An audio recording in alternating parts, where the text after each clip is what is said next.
자, 이번 시간은 61번 문제부터 풀어보도록 하겠습니다.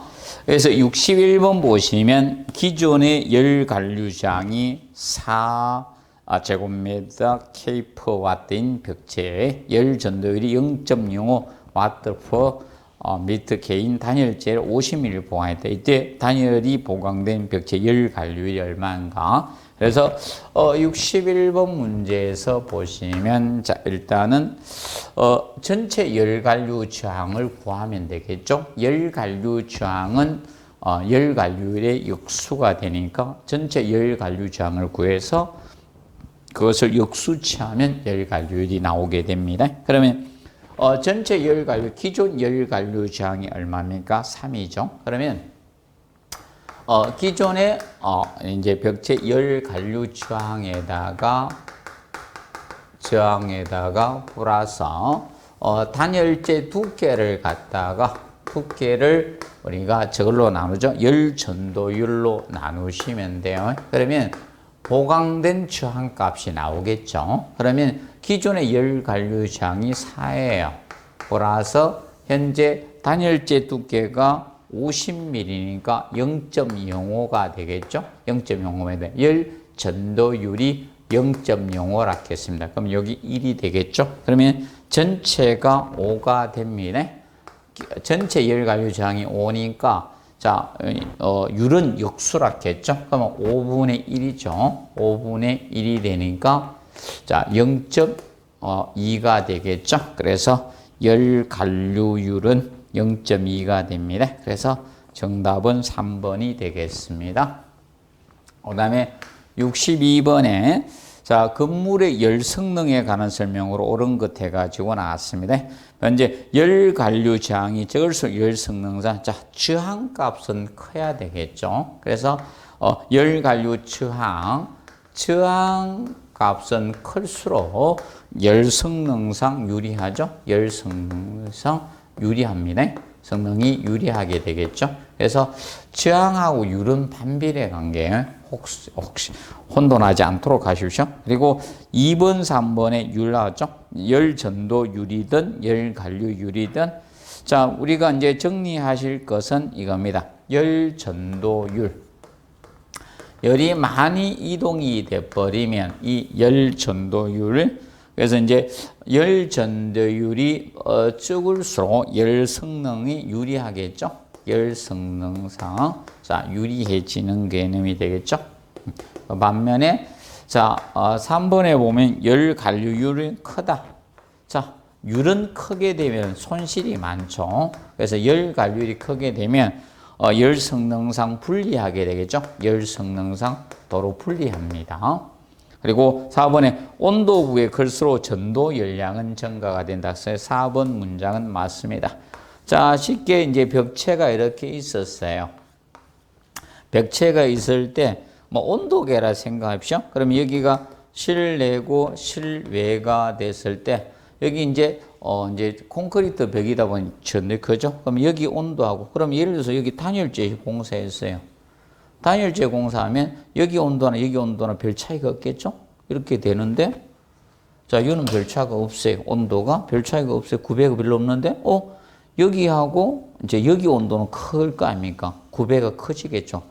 밖에 온도가 낮으니까 겨울철이니까. 그럼 이 900가 크다는 열이 이동을 많이 한다는 거예요. 그래서 온도 급에서 열 전도 열량은 증가가 됩니다. 그리고 5번 열 전달율이 작을수록 우리가 열 성능상 유리하죠. 그래서 5번도 틀린 겁니다. 그래서 4번이 정답이 되겠습니다. 자, 그리고 자, 그다음에 63번 보시면 63번에 자, 수도 법령상 절수 설비 절수 등급 표시에서 소변기 절수 등급에 대해서 다뤘습니다. 그래서 이제 1등급을 찾아랐겠죠. 1등급. 자, 그래서 이제 소변기는 우리가 알아두실 것이 이제 이 절수에서는 2리터 이하가 되는데 그 2리터는 2리터 이하는 이거는 3등급짜리예요. 3등급. 그리고 자, 1리터 이하가 바로 2등급이 되겠고 그 다음에 0.6리터를 적게 사용해야지 이게 1등급 개념이 되는 겁니다. 소변기의 경우는. 그래서 1번 개념이 되겠습니다. 자, 그리고 자, 64번 공동현상에 관한 설명으로 옳은 것 나왔죠. 1번에 갈로 내의 유체 유동이 급격히 변화해서 압력 변화를 일으키는 거 있죠. 그래서 이것은 64번은 1번 개념이 바로 자, 숙격작용이 되겠죠. 이거는 숙격작용. 그 다음에 2번에 자, 상수의 급수 계통과 그 외의 자, 배관 계통을 장치를 직접 접속했다. 이것은 크로스 커넥션 교차 연결이죠. 크로스 커넥션을 의미합니다. 크로스 커넥션. 자, 그리고 3번 겨울철 난방을 하고 있는 실내에서 창을 타고 차가운 공기 하부로 내려오는 상황. 이거는 콜드 드래프트 현상이죠. 드래프트.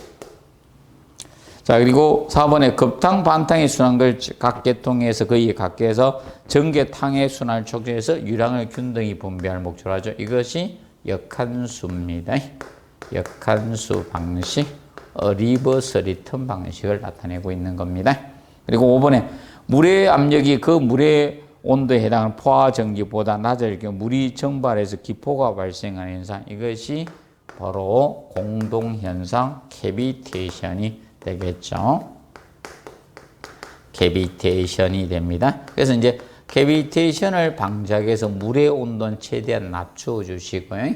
흡입량들을 낮추라겠죠. 그리고 펌프의 임펠 회전 속도는 느리게 해주시고, 그리고 저거죠. 펌프의 흡입강 구경을 크게 해주시면 되겠습니다. 자, 그리고 65번 문제 보시면 65번에 자, 급탕 설비 시스템 구성 요소에 속하지 않는 것. 그래서 팽창 탱크 필요하죠. 그리고 조속기는 아니죠. 조속기 가속 조절기는 승강기의 가속에 대한 안전장치죠. 그래서 65번은 2번이 되겠습니다. 순환펌프 저탕조 공기 빼기 밸브 필요하죠.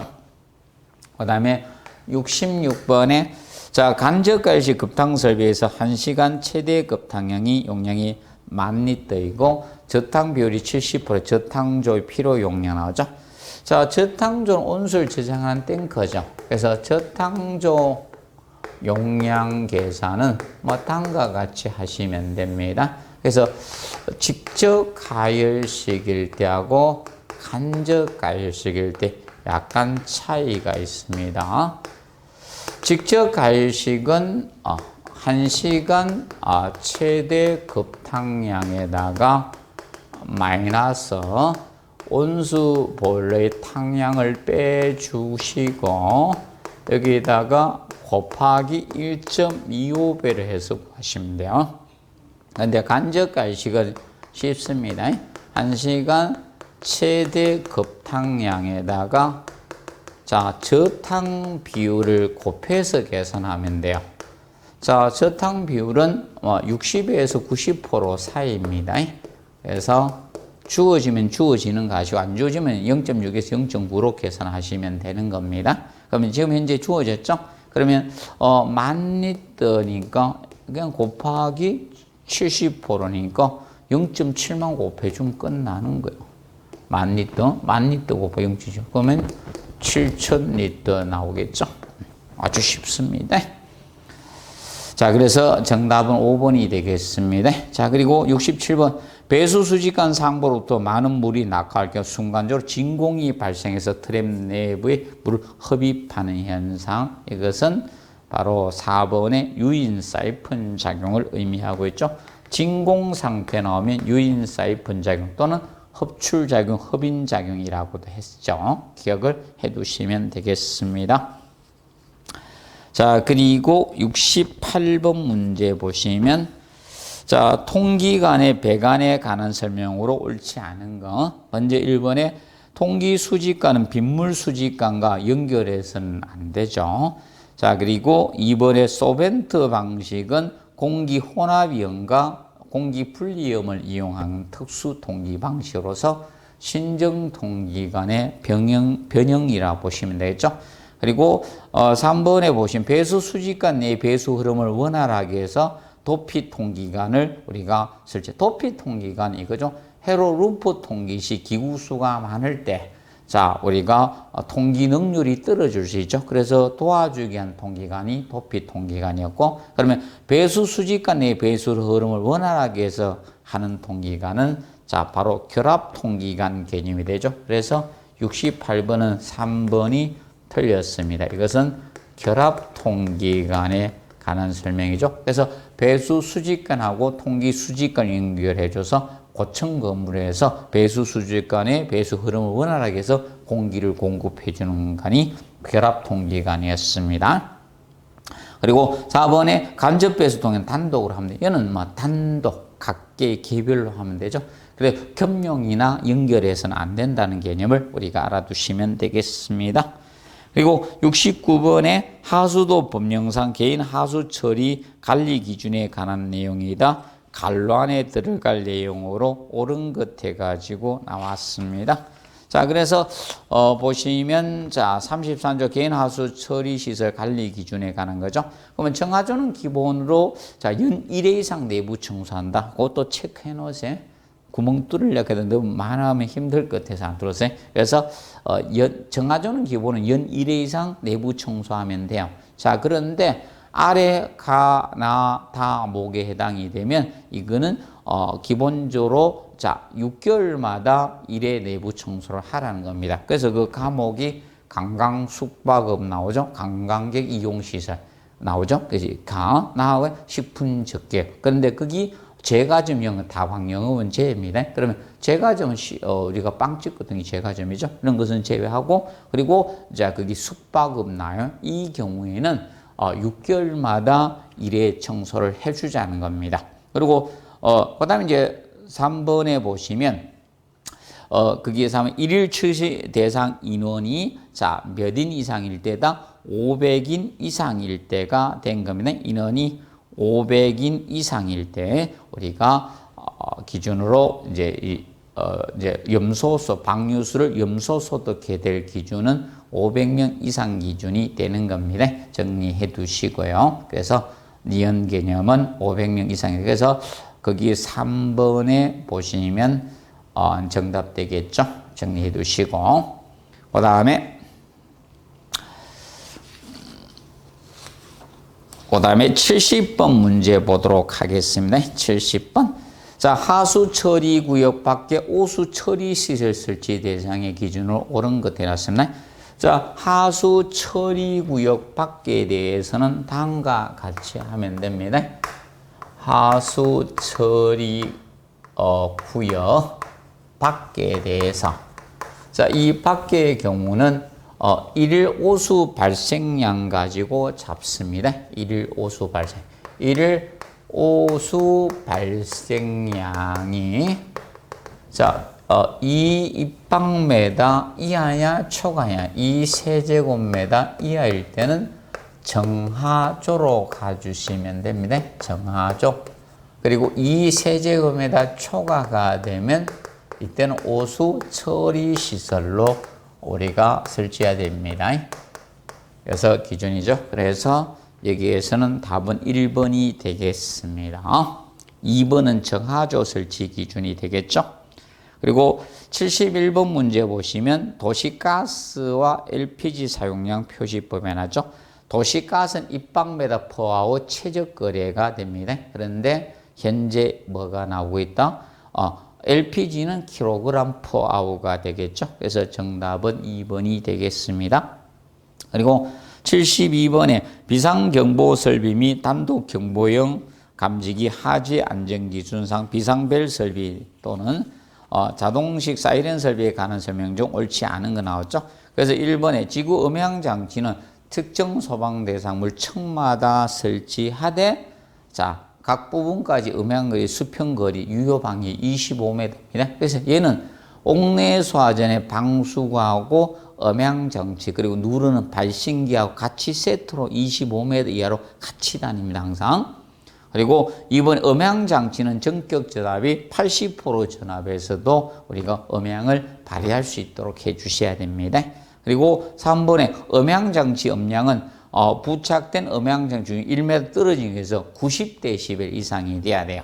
자, 그래서 소방하고 관련된 음향은 90dB 이상 커야 돼요. 그런데 가스 누설 경보기하고 관련돼서 음향장치는 70dB 이상이 됩니다. 가스 누설 경보기는 70dB 이상, 소방 관련된 음향은 90dB 이상 기준이 됩니다. 그래서 자, 3번이 옳지 않은 지문이 되겠습니다. 그리고 발신기는 사람이 이렇게 누르는 거예요. 누르는 거. 그래서 보통 이렇게 눌러야 되니까 0.8에서 1.5m에 설치하시면 됩니다. 그리고 5번 발신기는 동일하다겠죠? 음향장치, 발신기, 옥내수화제, 방석우는 세트로 같이 다닙니다. 25m가 된다는 점 기억하시면 됩니다. 그리고 자, 73번 문제. 다음 중 비상 콘센트 설비에 관한 설명으로 옳지 않은가? 자, 그래서 그 1번에 소방시설 화재를 진압하거나 인명 구조 활동에 소화 활동 설비예요. 비상 콘센트. 그래서 화재 시 소방관대 소활동에 필요한 전원을 공급해 주는 게 바로 비상 콘센트 설비에 해당이 됩니다. 그래서 이제 설치 높이는 0.8에서 1.5m 높이에 설치하십니다. 이렇게 소방관에 꼽는 거예요.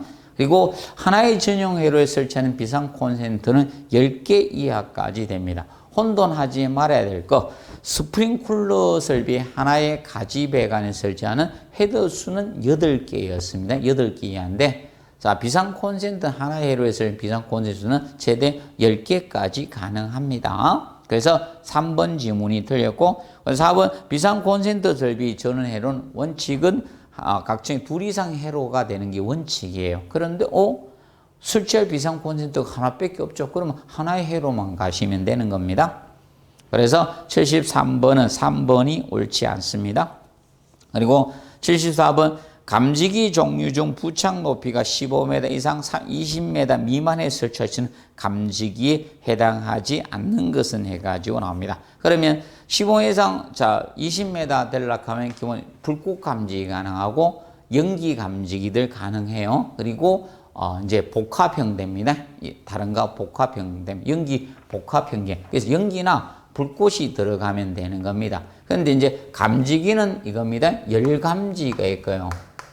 열을 감지하는 열 감지에 있고요. 그리고 저거죠. 연기 감지가 있습니다. 연기 감지기 개념이 있고 연기 감지기가 있고요. 그리고 불꽃 감지가 있어요. 불꽃 감지 있고 그 위에 짬뽕인 복합이 있는 거죠. 복합형이 있다라고 보시면 됩니다. 그러면 열 감지기는 높은데 안 되겠죠. 그래서 열 감지기는 정해진 온도에 작동하는 정온식 감지 있고 차동식이 있고요. 보상식 개념이 있어요. 그러면 우리가 이제 차동식에는 스포트형이 있고 스포트형 또는 스포트형 이렇게 쓰는 분도 있죠. 그리고 분포형 개념이 있는 겁니다. 자, 그런데 연기 감지기는 이온화식하고 또 세분화되죠.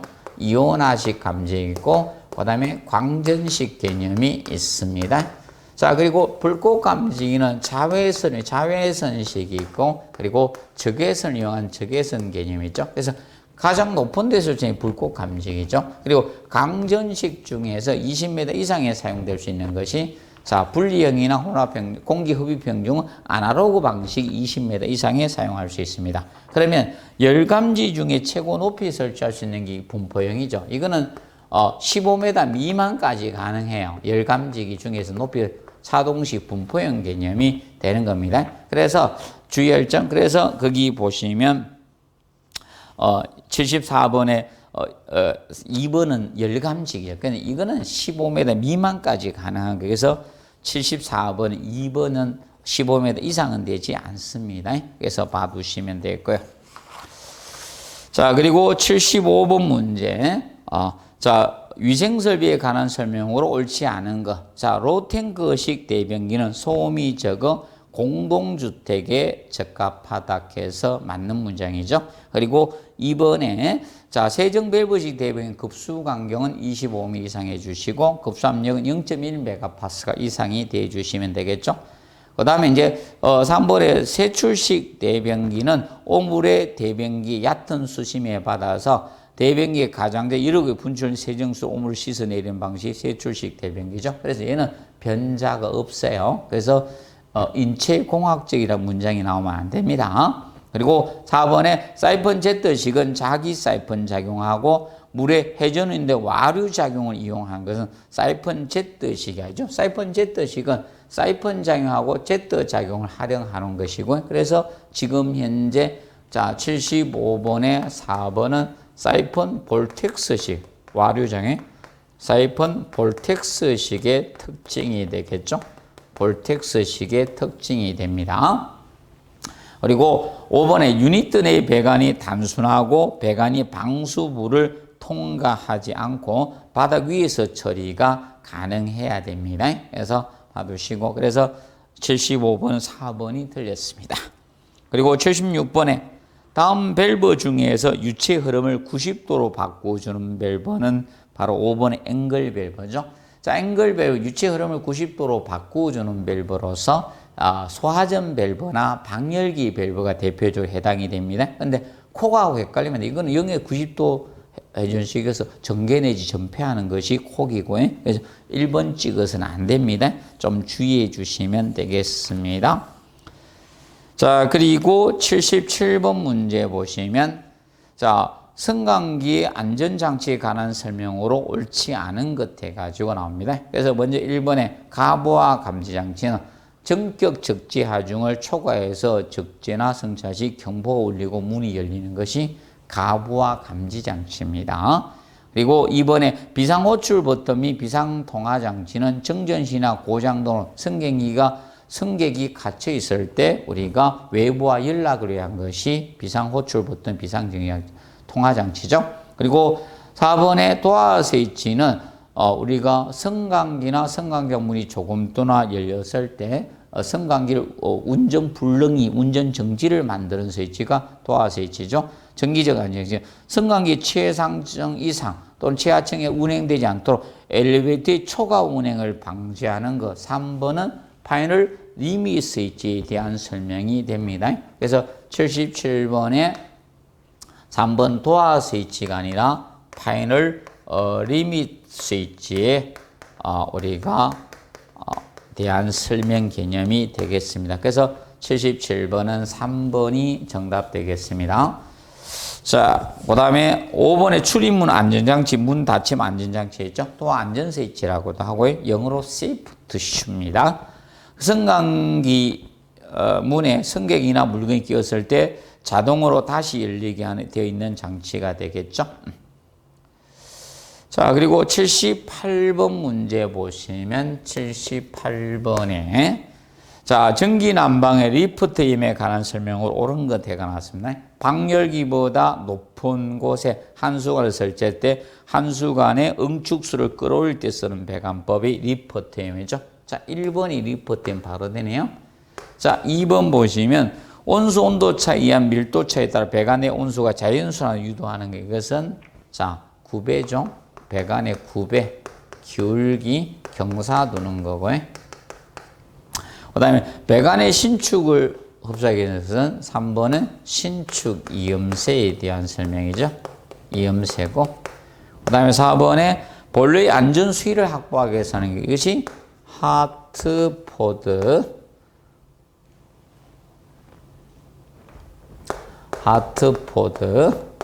접속법이죠. 하트포드 접속법 또는 배관법이라 칭하죠.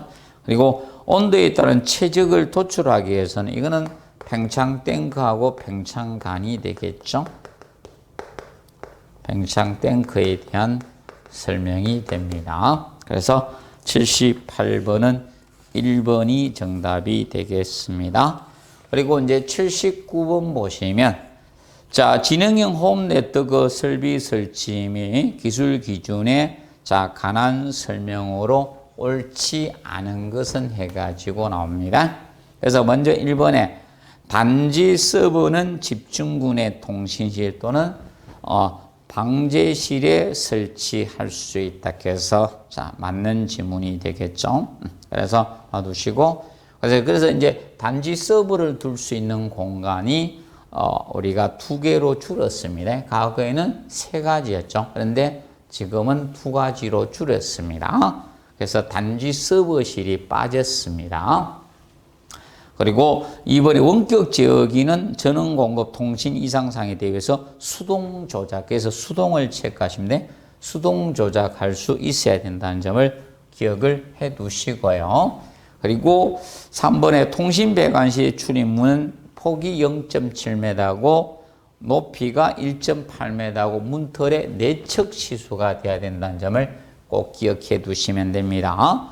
자, 그리고 4번에 홈게이트에는 단지 네트하고 상호 연동이 아닌 단지 서브입니다. 단지 서브하고 상호 연동할 수 있어야 됩니다. 그래서 4번이 틀렸습니다. 그리고 5번에 홈 네트워크 사용 기기는 홈게이트웨이하고 상호 연동할 수 있어야 되며 각 기기의 간의 호환성을 고려해서 설치해 주시면 됩니다. 그리고 자 80번 보시면 수변전 설비에 관한 설명으로 옳지 않은 것. 그래서 부하 설비 용량은 부하 밀도 곱하기 연면적을 곱해서 계산하시면 됩니다. 자, 그리고 2번에 보시면 자, 최대 수용 전력은 부하 설비 용량에다가 수용률 곱하면 되겠죠. 그리고 3번에 평균 수용 전력은 최대 수용 전력에다가 부하율 곱하면 되죠. 그리고 5번에 합성 최대 수용 전력, 부하 각각의 최대 수용 전력의 합계를 부동률로 나누어 주셔야 됩니다. 그래서 4번 개념이 틀렸습니다. 그러면 합성 최대 수용 전력 구할 때는 부동률은 주어지면 나누어 주시면 되겠습니다. 그리고 5번에 부하율은 평균 수용 전력을 분자해 두고 분모에 최대 수용 전력으로 나눠서 백분율을 해주면 이것이 부하율 개념이 되죠. 그래서 80번은 4번이 옳지 않은 지문이 되겠습니다. 그래서 이해 동형 모의고사 해설은 여기에서 마무리하도록 하겠습니다. 수고하셨습니다.